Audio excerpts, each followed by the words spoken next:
When I was small, our house smelled like rice and cardamom and sunlight through the kitchen window.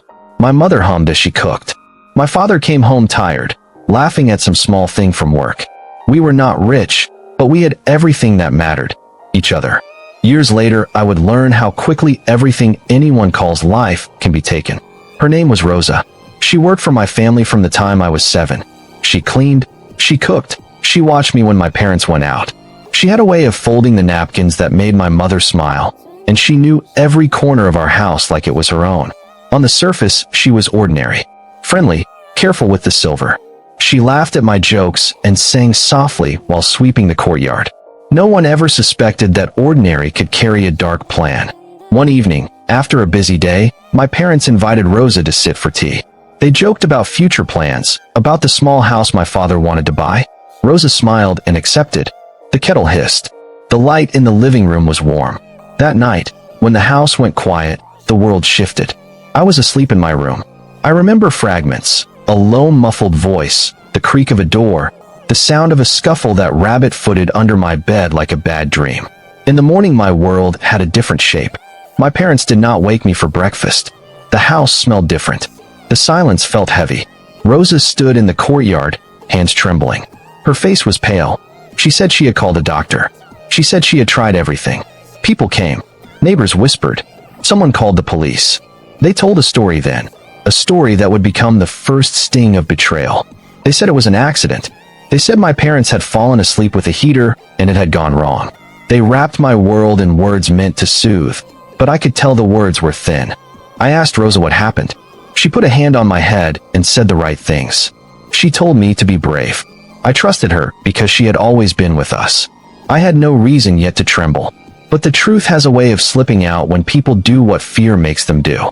Months later, when I was on the phone with a friend, a voice on the other line told me something that would knot my chest forever. They were talking about money transfers, about a buried box, about a man Rosa met by the canal. The words settled like stones.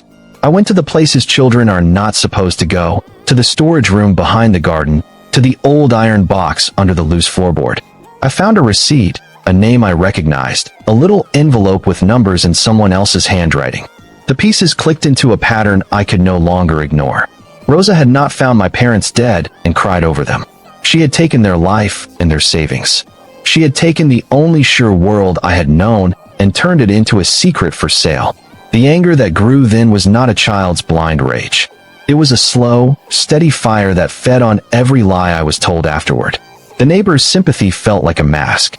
The polite condolences were like velvet that covered a wound and made it look less terrible to the world. But the wound was there, and it hurt beneath the fabric. I watched Rosa for years. I kept my face polite at the market. I smiled when she served me once at a festival. I listened when she spoke of better days. I learned her routines, her small gestures. I watched how she moved, what routes she took to the market, where she hid the cloth she washed at night. Time passed. I grew taller. My voice changed. The child who had been told to bury grief became a young man with a memory that tasted like ash. All that time I thought about revenge, but I realized revenge is a road with many forks. Anger alone does not become justice. It becomes something ugly if it is not guided by reason. I wanted the truth to be known. I wanted the money returned. But I also wanted to face the person who had taken my parents and look at the weight she must carry. When the chance came, it did not feel like fate so much as a door I opened myself. Rosa moved to a small town across the river. She thought the years had buried the noise my questions made. She thought my silence was the proof of her success. She did not know that every night I rehearsed the scene in my head, not to find cruelty, but to find a place to stop it. I saved quietly. I learned to speak to people she trusted. I worked odd jobs, I tracked small transactions, and when I had enough, I bought a ticket to the small town where she scrubbed floorboards and poured tea for someone else's family. The day I found her, I did not run. I sat across from her at a market stall, watched how her hands shook when the wind came, and I asked questions like a stranger. I listened to her answers. Her voice had lost some of its confidence. The weight of what she had done had worn her down, but it had not unstitched the habit of pretending. That evening, when the light was low and the market pallor turned the world a softer gray, I followed her to the house where she lived alone. The garden was small and scrubby. The door creaked the way old wood remembers tension. I was careful. I wanted the moment to be clear and unbroken, not like a fevered rush that would only smear the truth. We did not speak at first. She set down her kettle and looked at me, as if measuring the years between us. I told her my name. She blinked, recognition dawning slow. For a breath, I thought perhaps she would fall into a confession and the law would take it from there. But years do not unmake the choices we make as if they were something other than us. She had made her life on the other side of the theft. She had folded the money into a new name, into small comforts, into the defense she lived behind. When I spoke, it was not a yell. I recited facts. I told her about the receipt, the van route, the calls she had thought were hidden. I told her the names I had found in envelopes and the day she had lied to neighbors. Her face went through 100 shades. She tried to bargain with silence. She tried to offer reasons. She said she had needed the money. She said life had forced her hand. She said her heart had been hard as a stone the day she buried my family. These were words I had heard before, and they were not enough. Moments later, I did something I had not imagined I would do when I was a small boy. I brought her back, not with force, but by telling the story aloud in the same garden where one evening years earlier a child had been told tales and tasted mangoes with my mother. I told the neighbors I had returned to find an old maid who had once been kind. I told them the truth step by step. People listened at first as if it were gossip, then as if it were a bell. The story grew weight in the mouths of others. Their faces changed. When the police came, they did not come because of my anger. They came because truth, when repeated enough, forces action. They came because neighbors remembered the night they had thought too quickly about faulty wiring, because small slips, a missing tool, a fresh patch of earth, no longer fit the version that had been offered. Rosa was taken away that afternoon.